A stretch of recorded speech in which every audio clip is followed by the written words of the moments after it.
waktu itu Kepala KBPD BI Bank Indonesia itu Pak Amril. Saya katakan, saya memang main ke BI, saya juga saya punya BPR, saya melihat, Mas, BI ini waktu itu kan masih di bawah naungan BI ya Pak. Ya. Saya katakan efektif enggak? Pertanyaan saya. Saya setiap kunker ke daerah, kabupaten, ya. Itu ada BKK yang dulu badan kredit kecamatan itu menjadi PD dan lain sebagainya, itu setiap kecamatan ada direkturnya. Asetnya tidak seberapa, pengelolaannya tidak profesional. Ini bagaimana kalau kita rasionalisasi untuk di tingkat kabupaten? Bagaimana kalau dirasionalisasi tingkat provinsi? Wah, bagus sekali itu Pak Mas. Tapi konsekuensinya satu loh Pak Mas. Pak Mas akan dibenci orang karena menghilangkan jabatan orang banyak.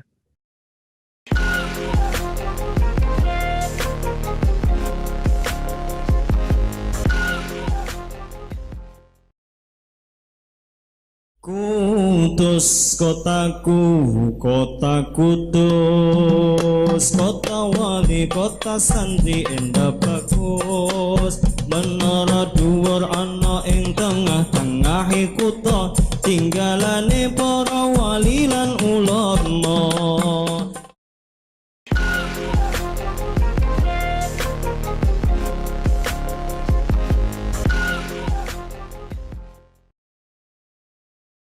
Assalamualaikum warahmatullahi wabarakatuh. Waalaikumsalam warahmatullahi wabarakatuh, Aman. Ya, bersama saya Bambang Sadono di kanal Inspirasi Jawa Tengah dan Inspirasi untuk Bangsa. Mudah-mudahan kanal ini selalu bisa memberi inspirasi, motivasi, dan edukasi. Kami sedang mempersiapkan beberapa serial wawancara tentang Bapak Mustafa. Judulnya adalah Mustafa Memotret Indonesia dari Kudus. Dan judul khasnya adalah Gus Jigang. Mudah-mudahan ini benar, akhlak bagus, rajin mengaji, dan pandai berdagang. Ini semboyannya orang Kudus, Gus Jigang. Apa kabar Pak Mustafa? Alhamdulillah baik, sehat Bang. Iya, jadi Bapak Dr. Haji Mustafa SEMM ini lahir di Kudus 2 Januari 1963. Yeah. Beliau bermula ya sesuai dengan semboyannya itu harus pandai berdagang, maka mulai ada di bidang bisnis. Pertama bisnis asuransi, kemudian perbankan, tapi kemudian masuk politik, menjadi anggota DPRD Jawa Tengah, dan kemudian terpilih menjadi Bupati Kudus tahun 2008-2013, kemudian periode kedua 2013-2018, dan tahun 2019 mengikuti pemilihan umum anggota legislatif dan terpilih menjadi anggota DPR RI. Saat ini ditugaskan di Komisi 11 yang membidangi keuangan dan perbankan. Nah, yang mungkin belum diceritakan tadi Pak, kan sebelum masuk DPRD Jawa Tengah itu mengambil atau mengakuisisi BPR dulu, Pak. Ya, gimana itu ceritanya, Pak? Jadi ceritanya kan menarik, Pak. Ketika saya gagal di 2003, namanya pertarungan gagal ini kan tidak ada baiknya, Pak. Ya. Isu miring pasti ada, dianggap gila, dianggap udah miskin, begitu kan? Iya, iya. Dianggap sudah ini. Tapi begitu saya habis pemilihan perhitungan sore, siang hari, sore malam hari saya sudah pulang ke Semarang. Ya. Saya ketika pulang ke Semarang pagi saya sudah di lapangan golf di Manyaran. Oh. Saya udahlah ini menyalurkan spirit saya untuk kumpul teman-teman yang banyak ini adalah ketika di Semarang ketemulah kawan-kawan di BI. Pak Mus, katanya udah gagal. Iya gagal emang. Kan kita tetap golf sekalipun gagal saya bilang. Nah, kita karena saya punya member di Manyaran ya kita di Manyaran terus ngobrol-ngobrol. Mau nggak ini ada BPR yang akan kita periksa tapi juga honornya kurang bagus. Kalau bisa diambil alih deh. Berapa?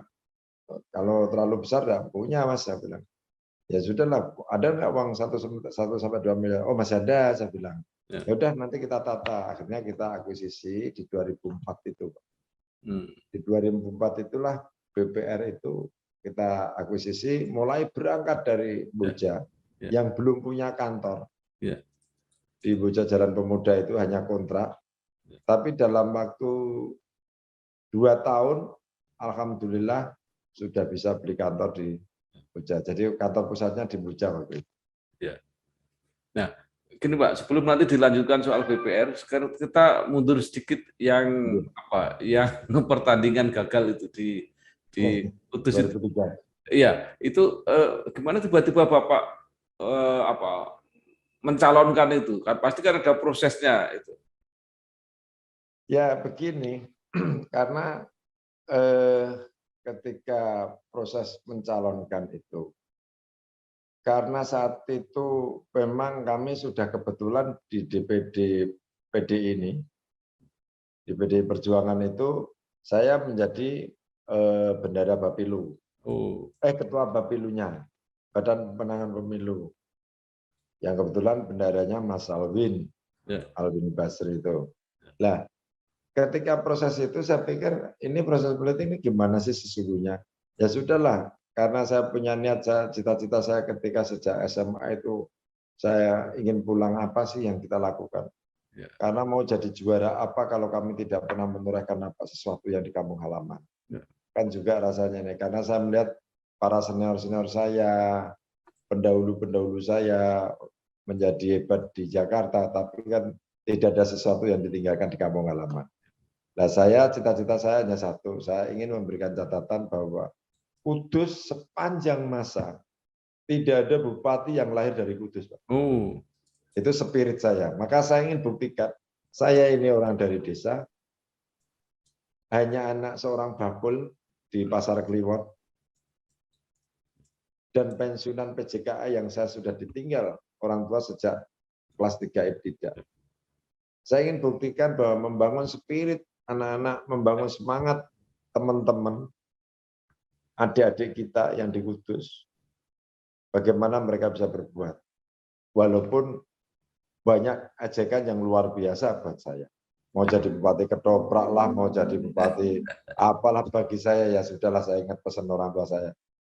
Jangan, yang penting satu, kesantunan, kesopanan harus dijaga. Jangan bohong sama orang. Yang ketiga, kalau disakiti orang jangan dibalas ucapan atau tindakan yang tidak baik. Diterima saja. Insya Allah Tuhan akan mengabulkan cita-citamu. Hanya itu yang menjadi saya pegang betul. Dan satu lagi yang sangat amat penting, jangan pernah sekali-sekali jatuh dengan urusan sepele. Artinya catatan ini yang menjadi, maka semangat saya buktikan itu.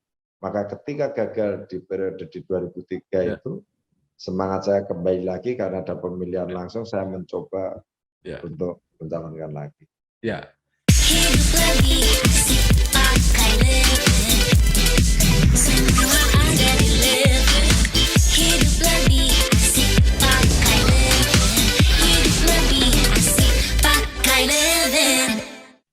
Menarik, Pak. Nanti itu cerita di belakang. Saya mau tanya begini, kan Bapak itu dicalonkan oleh PDIP.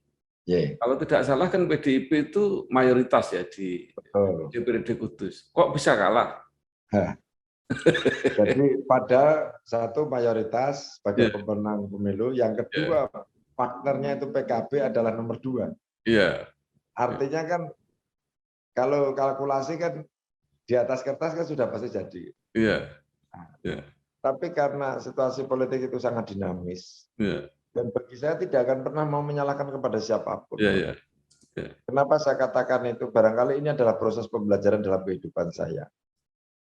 Bahwa apa yang kita lakukan secara baik dan benar, itu tentu diterima baik dan benar. Satu.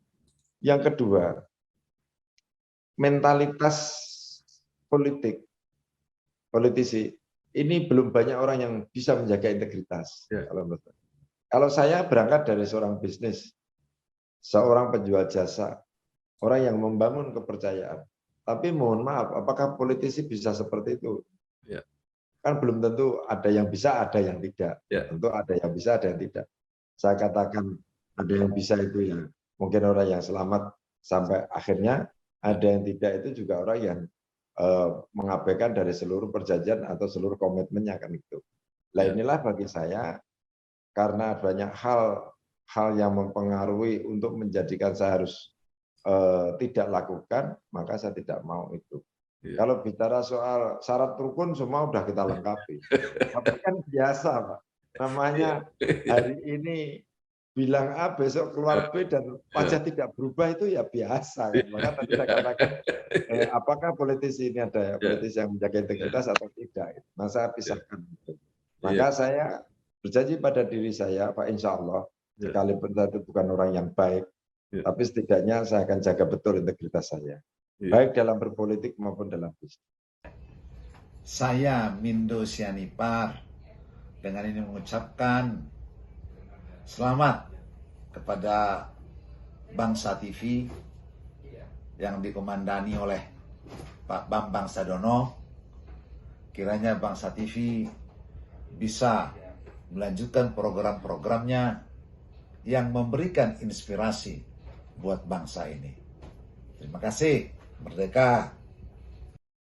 Nah, Pak Mustafa, setelah itu kalah dari Kudus, kembali ke Semarang, kemudian mengambil alih BPR. Tadi diceritakan, hanya dalam waktu 2 tahun itu sudah bisa membeli kantor sendiri. Nah, ini kan sesuatu yang luar biasa.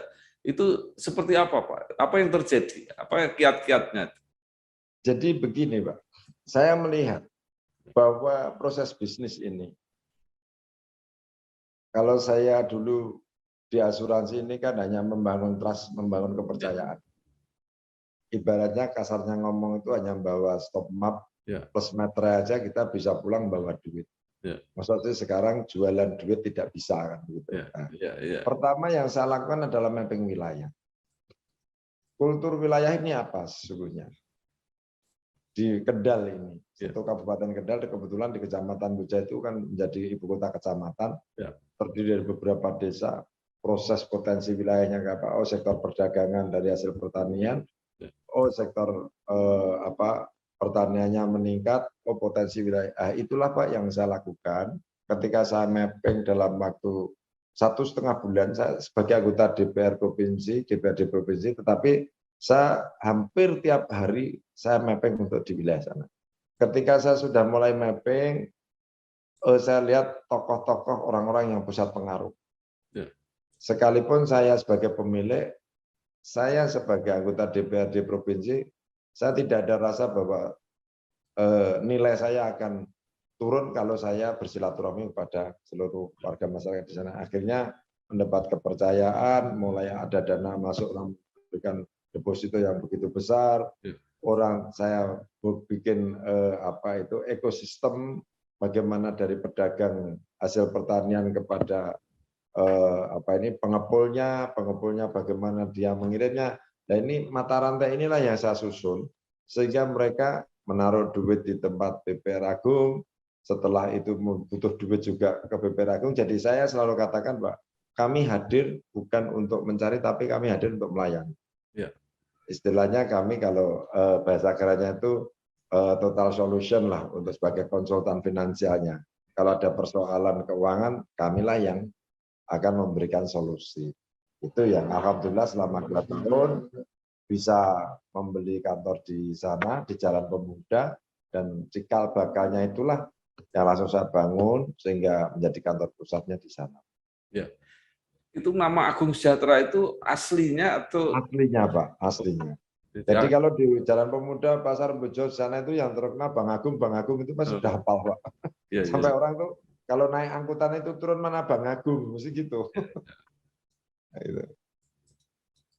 Cuma rebahan tapi bisa bikin perubahan. Waktunya mulai bisa apa aja dari satu aplikasi. Mulai adaptasi cara bayar baru. Bisa kan pakai Kris, jadi mudah. Mulai eksplorasi cara tarik tunai baru. Ya bisa lah. Dengan mobile tunai, gak perlu ribet. Mulai melihat potensi bisnis baru. Bisa dong, transfer luar negeri cukup dari sini. Yuk buka tabungan BNI, cukup selfie. Dan aktifkan BNI Mobile Banking. Mulai bisa apa aja sekarang.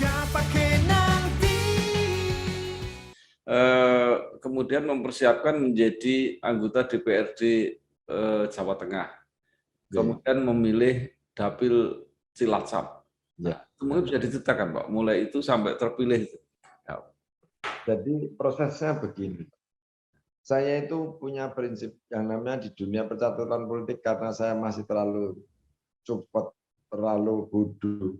Prinsip saya satu, saya jangan sampai dimaknai ada dendam, dimaknai saya tersakiti karena kalah, karena tidak terpilih, dimaknai saya akan ngerecoki di wilayah itu. Ya, saya mencoba apa istilahnya takdim lah pada diri saya sendiri bahwa saya bagaimana supaya saya harus berbuat sesuatu yang tidak ada kaitannya dan sangkut pautnya dengan wilayah itu.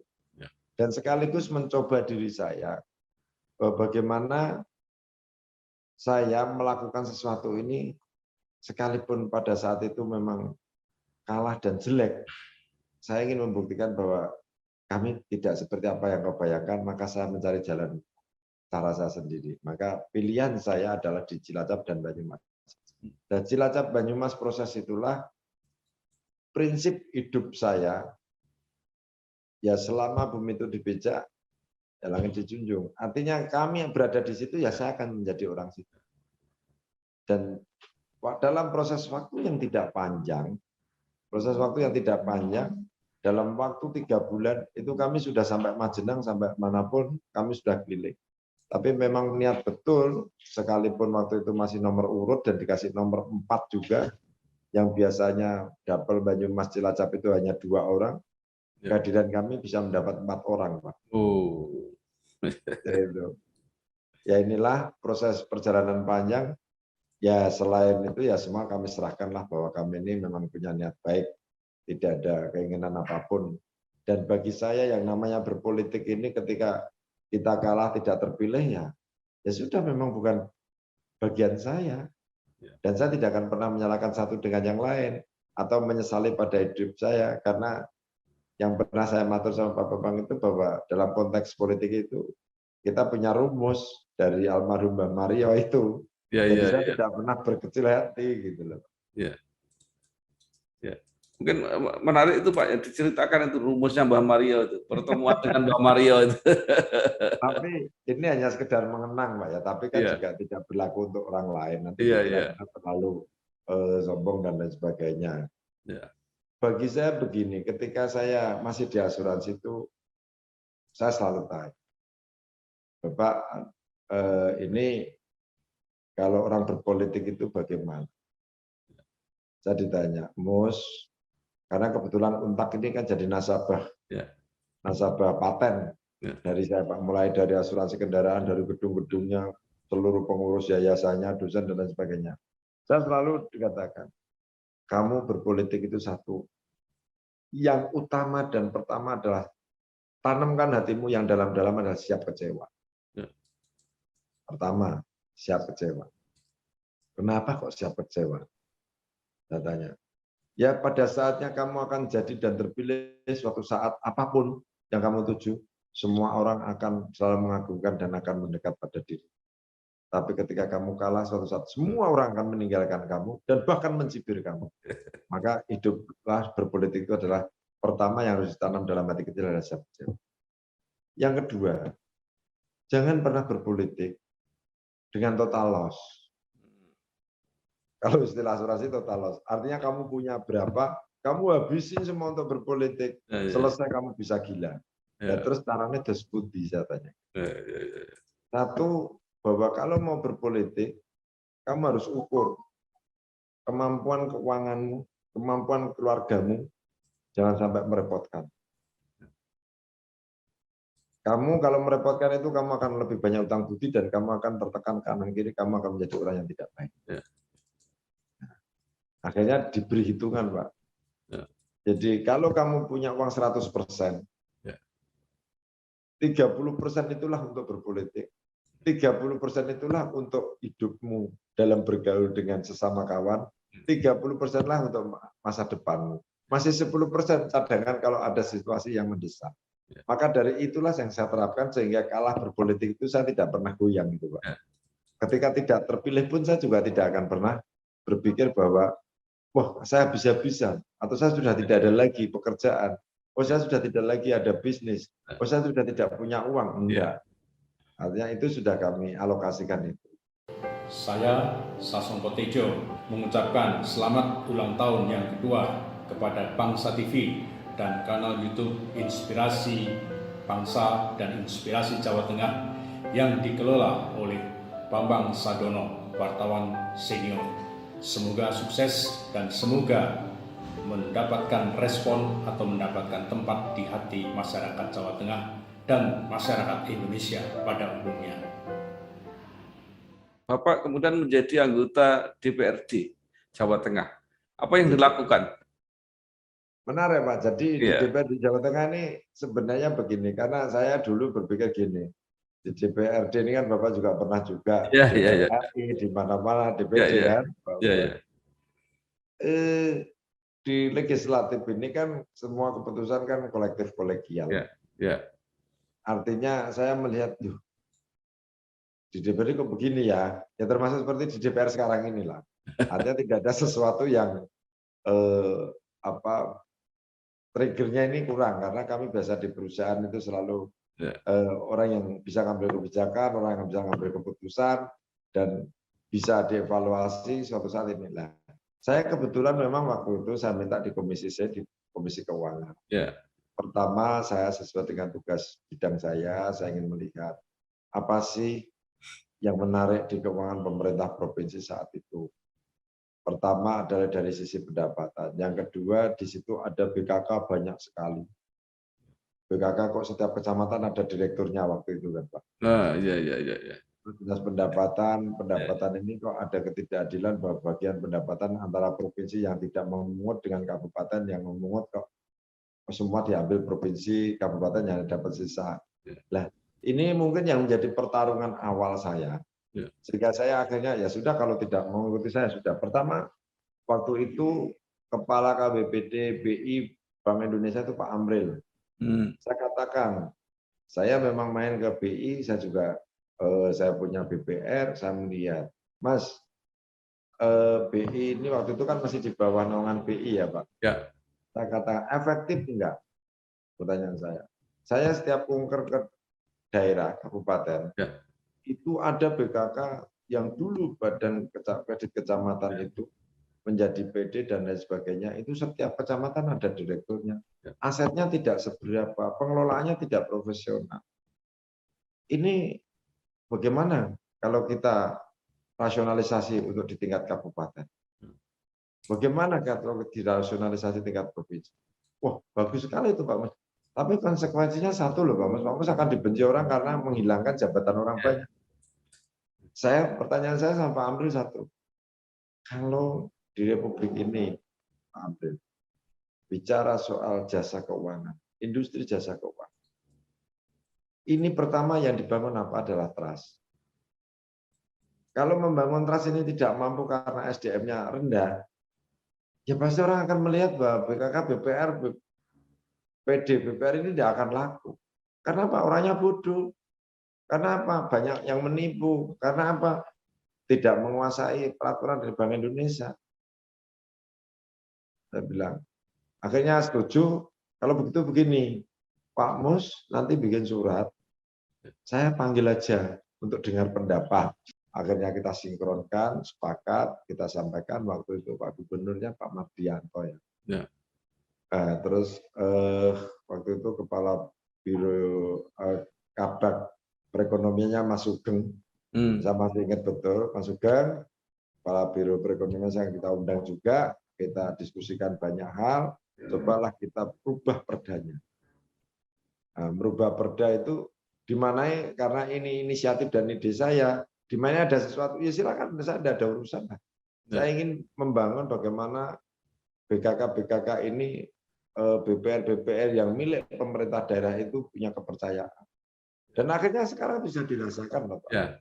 Bahwa seperti Geroboknya asetnya, Gerobokan misalkan asetnya sudah triliunan, Banyumas sudah triliunan.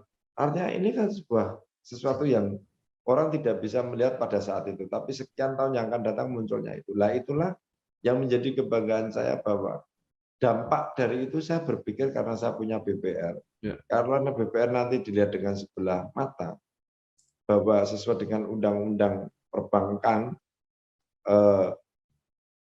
bank di Indonesia itu adanya adalah bank umum dan BPR. Kenapa BPR tidak diberikan kesempatan itu?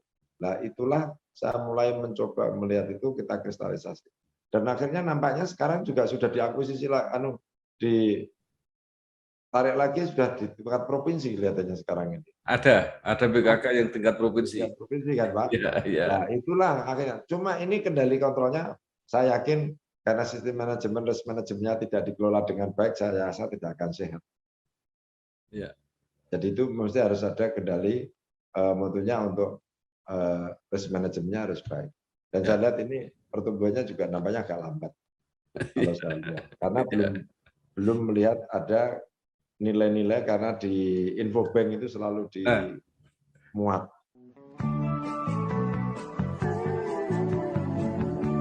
Soal KPR dan punya rumah, dari dulu cuma ada satu nama, satu bank yang megang banget. Sekarang A sampai Z-nya serba digital buat kita. Cukup satu website untuk mulai cari hunian yang oke.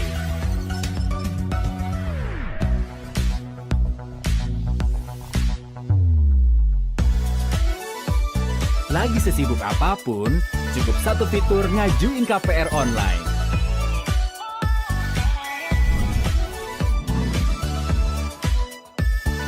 Sampai satu aplikasi biar gampang bayar biaya rutin. Kini, semua ada di jarimu. Satu nama dengan pengalaman 45 tahun memimpin segmen KPR. KPR pasti BTN.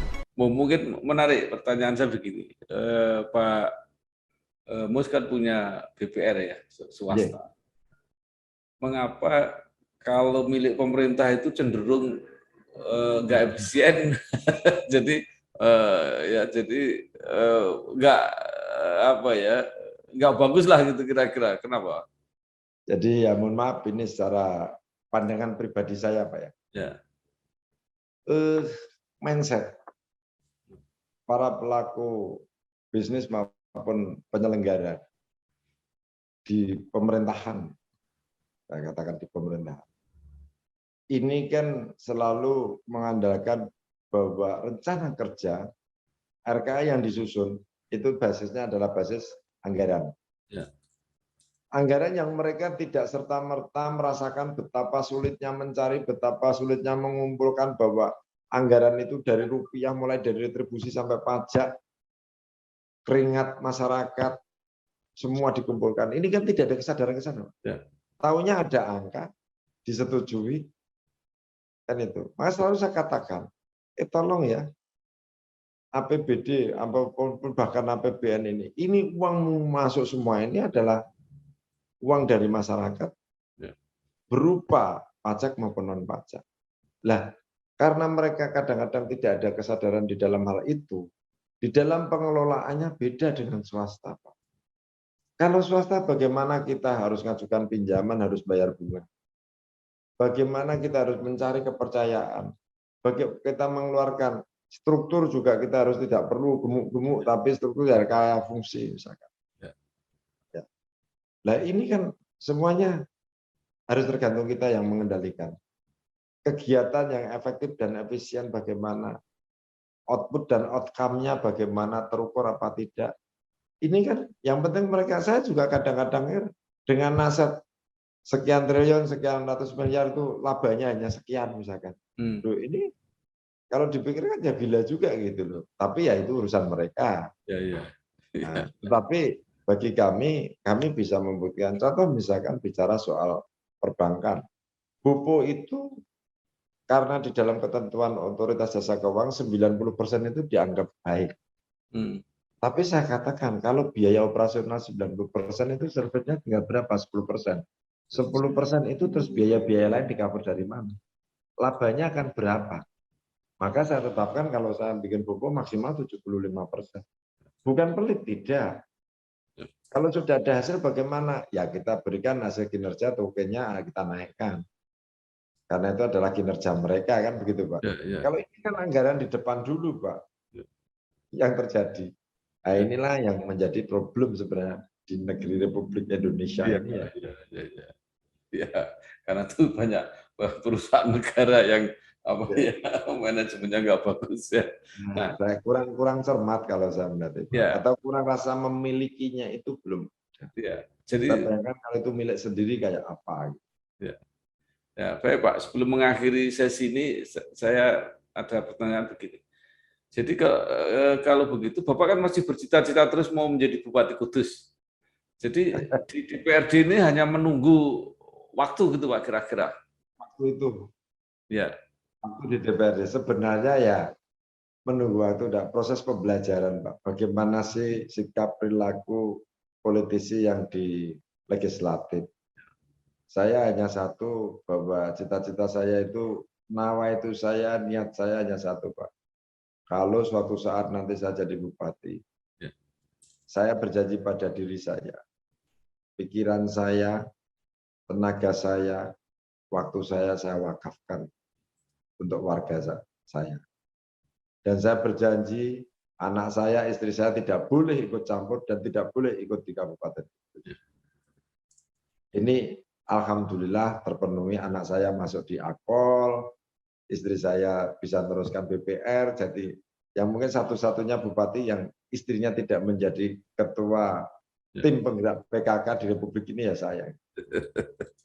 Dan saya memang tidak boleh gitu Pak. sekali lagi terima kasih Pak Mus. Mudah-mudahan semua berjalan lancar, sukses. Wassalamualaikum warahmatullahi wabarakatuh. Waalaikumsalam warahmatullahi wabarakatuh. Terima kasih Pak Mas Adono. Sampai ketemu lagi. Ya, sungkem ngagem keluarga. Ya, matur nuwun. Assalamualaikum. Salam.